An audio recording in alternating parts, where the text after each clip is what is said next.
Thank you, Chair. Thank you for appearing tonight. I've got questions on gender, sex, change. My questions are to the Commissioner who looks at gender affirmation care and children. So I'm supposing that may be Dr Cody, is that right? That's correct. Thank you, Senator. Thank you, Dr Cody.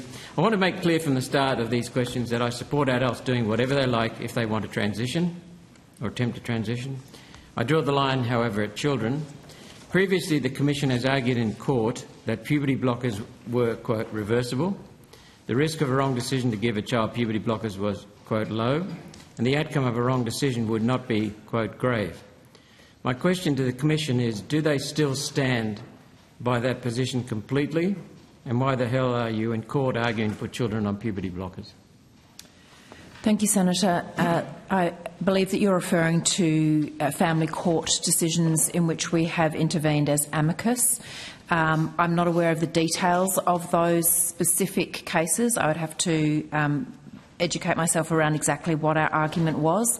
We do not have any intention to, or any cases that we are intervening as amicus or have sought to intervene as amicus in relation to the use of puberty blockers or gender-affirming care with children.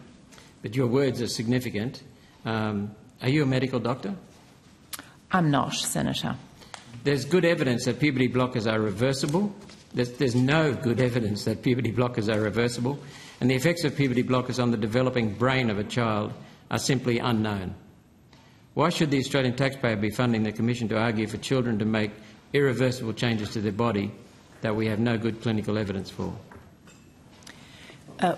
One of the fundamental human rights that we all have is a right to health care, and that includes for children, and the importance of all children having the appropriate access to health care from the moment they are born right through until they turn 18.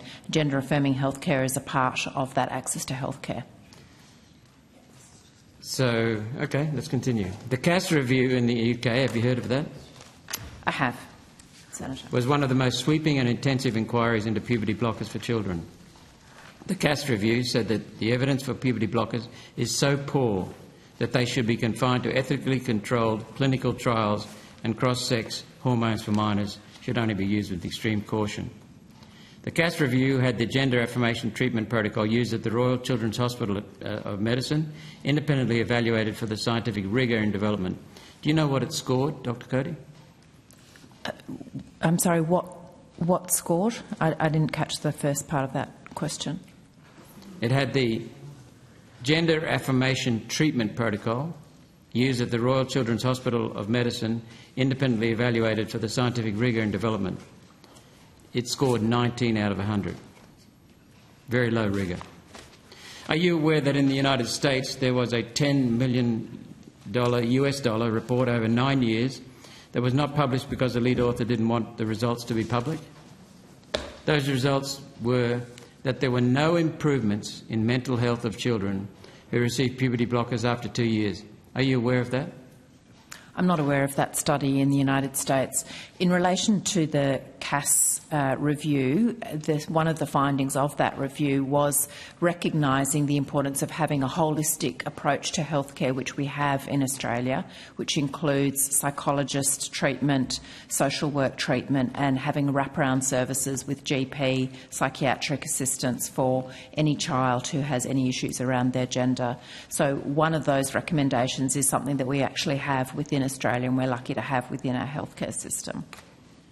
Until recently, it's been almost automatic in some areas to put children who suffer from gender dysphoria, which is not uncommon in adolescence, put them on affirmation, change their gender.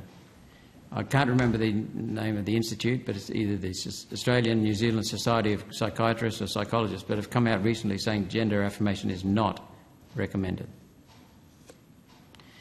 When are you going to stop going to court at taxpayer expense arguing for these experimental, life-changing, irreversible, mentally damaging chemical treatments to be given to children? At the moment, we're not intervening as amicus in any cases before the family court. On your opening statement, thank you, Dr Cody. I think this will probably go to the President. you say on your opening statement, human rights are the blueprint for a decent, dignified life for all. Human rights are the key to creating the kind of society we all want to live in. Could you tell me what is the field of human rights? What rights are encompassed in the field of human rights? I guess the modern human rights movement started after World War II with the Universal Declaration of Human Rights, where the international community, after the horrors of World War II and the Holocaust, said no more. These are the basic standards that everyone, no matter who they are or where they are, need to lead a decent, dignified life. They have then been expressed in two key international treaties, the International Covenant on Civil and Political Rights and the International Covenant on Economic, Social and Cultural Rights, and various other treaties have codified aspects of rights since then. Those treaties have only been partly, or the human rights in those treaties have only been partly implemented in domestic Australian law, which is why we're calling for a Human Rights Act to properly implement Australia's international obligations and to properly protect people and communities' human rights in Australia. But is there a specific human right or aspect that I can address for you, Senator? I'd just like to know what you see as the core human rights that humans have and that you're overseeing in this country.